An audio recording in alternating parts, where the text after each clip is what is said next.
मेरा नाम देविका है। मैं बहुत खुश थी कि मेरी शादी रात से होने वाली है। शादी घर वालों की मर्जी से ही तय हुई है। मेरे भैया की शादी अभी 1 साल पहले ही हुई है। मेरी भाभी का नाम वंदना है।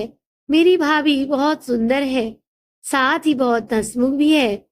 हंसना और बातें करना उन्हें पसंद है।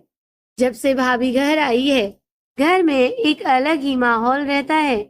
मेरी भाभी से मेरी अच्छी बनती है, लेकिन एक बात की वजह से मुझे नहीं पता था कि मेरी सोच इतना बदल जाएगी।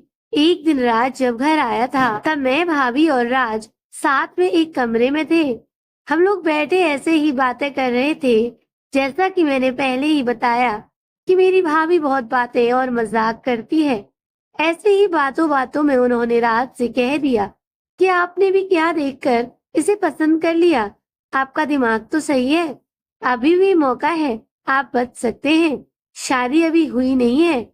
इतना भी होता तो शायद मैं बर्दाश्त कर लेती, लेकिन उसके बाद जो राज ने कहा, उससे मुझे ज्यादा बुरा लगा। राज ने कहा, क्या करूं भाभी, आपकी जैसे सुंदर तो मुझे शायद मिलेगी नहीं, तो अब जो मिली है उसी से कर लेता हूँ। बात मजाक में ही हो रही थी, लेकिन मुझे वो बात दिल पर लग गई।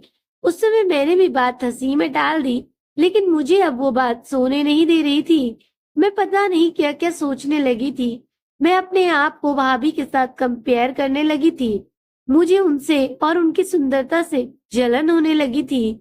एक छोटी सी बात मेरे अंदर यह बदलाव ला सकती है, मैंने सोचा नहीं था। मैं उस बात का जवाब देना चाहती थी। मैं कुछ भी सोचने लगी थी। मैं सोच रही थी कि कैसे उन्हें भी रुलाऊं। शादी की तैयारियों के साथ साथ मेरा दिमाग भी कहीं और ही चलने लगा। एक दिन भाभी शॉपिंग करने मम्मी के साथ बाहर गई थी। घर में भैया थे। मैंने सोचा था कि भैया को कुछ ऐसा कहूं जिससे इन दोनों के बीच झगड़ा हो, थोड़ी कहासुनी हो, भाभी थोड़ी परेशान हो। उस समय बस मैं इतना ही चाहती थी, लेकिन मुझे पता नहीं था कि मेरी इस बात से उन दोनों की जिंदगी में जहर घुल जाएगा। भैया भाभी को फोन लगाकर पूछ रहे थे, कब तक आओगी। भाभी ने कहा, बस आ ही रहे हैं। भैया बोले, पहले भी यही बोला था, अभी भी यही बोल रही हो, कब तक आओगी।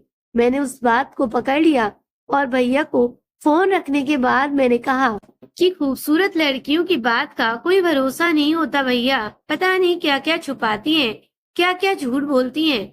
आखिर वो भाई तो मेरे ही थे, उन्होंने भी मेरी इस बात को पकड़ लिया। पूछा, क्यों, क्या बात कर रही है, तुझे कुछ पता चला क्या। मैंने जानबूझकर ऐसा दिखाया कि जैसे मैं कुछ जानती हूँ और उनसे छुपा रही हूँ। मैंने कहा, नहीं कुछ नहीं, मैं तो बस ऐसे ही बोल रही थी। भैया ने फिर पूछा, तो मैंने और ज्यादा उन्हें परेशान किया। मुझे पता था कि वो जितने ज्यादा परेशान होंगे उतना ही भाभी भी होगी। मैंने उन्हें ऐसे ही कहा कि भैया मैं क्या बताऊं, आप खुद ही समझदार हैं। वो बोले, क्या मतलब, क्या बोलना चाहती है, ठीक से बता, मैं अब क्या कहती। लेकिन अच्छा हुआ कि उसी समय भाभी और मम्मी वहां आ गए और बात टल गई। लेकिन मुझे बहुत खुशी हो रही थी कि मैंने अपना काम कर दिया। भैया उनके आते ही अपने कमरे में चले गए।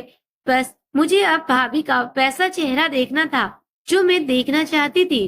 भाभी करीब 1 घंटे बाद जब कमरे से निकली तो उनका चेहरा बयान कर रहा था कि मैंने जो बोला उसका असर हो रहा है। भैया का मुंह उतरा हुआ था। उस दिन से भाभी का बोलना और हंसना कम हो गया। भाभी का मुंह उतरा रहता था। पता नहीं कैसे इतनी कठोर हो गई थी कि उनके आंसू से मुझे खुशी मिल रही थी। भैया और भाभी में सब कुछ ठीक नहीं है, इस बात का पता अब हमारे घर में सबको चल गया था। भाभी अब मुझसे बात नहीं कर रही थी, लेकिन मुझे बुरा नहीं लग रहा था। एक दिन भैया भाभी से किसी बात पर बिगड़ गए और सबके सामने उन्हें घर से जाने को कहने लगे। मम्मी और पापा ने कहा कि क्या हुआ, क्या बात कर रहा है, ऐसा क्या हुआ। लेकिन वो बोले, कुछ नहीं। भाभी को वो बात बहुत बुरी लगी और वो घर से जाने लगी। मम्मी ने कहा कि शादी सर पर है, ऐसे कहाँ जा रही हो। भैया बोले, उसे जाना है तो जाने दो।